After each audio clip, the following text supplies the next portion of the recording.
जय शिवराय भावांनो. आपल्या नवीन ब्लॉगमध्ये तुमचं सर्वांचं स्वागत आहे. तुम्ही म्हणत असताना आता का ब्लॉग येत नाहीत, कुठं गेला? आपल्याला काय अडचणीमुळे आपण काय सोडत बी नव्हतो आणि आपलं काय आजपासून सगळं डेली व्हिडिओ येऊन जातील. तुम्ही ते इंस्टावर, आपल्या फेसबुकवर आणि यूट्यूब चॅनलवर बघू शकता. मग काय आपलं चला म्हणलं आज इटला जायचं होतं आपल्याला कटिंग करायला. मग काय नाईकवाडीत गेलो तरी बघू शकता कसे शर्ट आडवे आलेले आहेत. मग काय मस्तपैकी गेलो इटमध्ये तर काय चौकातच लय पाणी होतं. त्याला म्हणलं आता एका साईडकडून घेऊ म्हणलं आपलं दमाने जाऊया, नाही तर काय पडलो बिडलो तर आपली इज्जत जायला झुकते तिथं.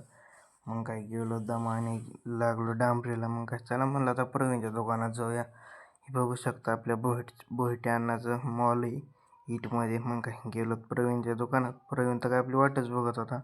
प्रवीण म्हणला चल बाबा लय उशीर झालाय. मग काय गेलो आत मस्तपैकी खुर्ची बसलो तर ती बी आला. नंतर बघू शकता आला ते बी. ठेव म्हणलं आता व्हिडिओ आपण आता कटिंग करू. मग काय कटिंग झाले. आता बघू शकता आपलं लोक. मग काय आलो तर आपल्याला रशी घ्यायची होती बैलगाडीला. मग काय गेलो तर रशी आणायला. ती बघू शकता आपली गाडी इथं लावलेली. चला म्हणलं आपल्या रशी द्या, आपल्याला लय उशीर झालाय.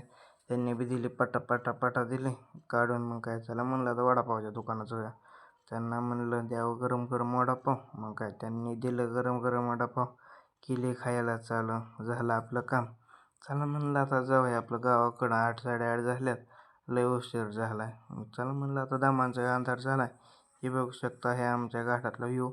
आणि ते पटेल लाईटिंग ते दिसते ते आहे ना वडाची वाडी. मग काय मस्तपैकी आलोत